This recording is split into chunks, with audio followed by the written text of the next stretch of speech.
Od roku 1973 je Volkswagen Passat nemeckým bestsellerom nielen na domácej scéne. V tejto podobe sa ukázal v lani na jesennom autosalóne v Paríži. Skončilo sa obdobie okrúhlych tvarov, bublín. Opäť sa nosia strohé rovné línie a výrazné hrany. 7. generácia wolfsburského reprezentanta strednej triedy sa už usiluje aj o priazeň slovenských motoristov, tak sa novinke prizrime.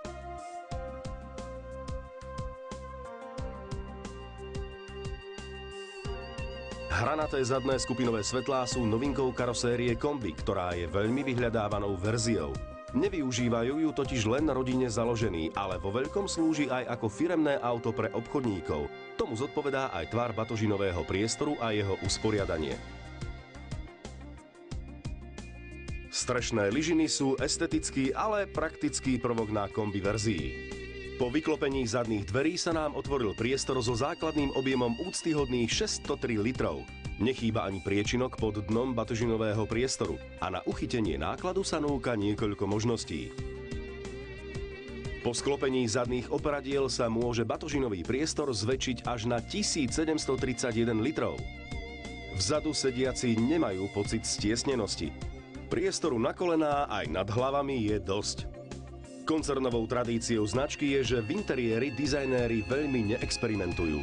Vládne tu klasika a dôraz kladú najmä na kvalitu spracovania materiálov a ergonómiu ovládacích prvkov. Aj 7. generácia Passata ide v tejto línii, všetko je tu na svojom mieste. Ani tento trend však nebráni vo využití novej elektronickej techniky a oko tradicionalistu zase potešia ručičkové hodiny na palubovke. Prvú generáciu Passat navrhol kedysi Talian Giugiaro. Pod túto aktuálnu sa podpísali značkový šéf-dizajner Walter da Silva a za tento projekt zodpovedný Klaus Bischoff.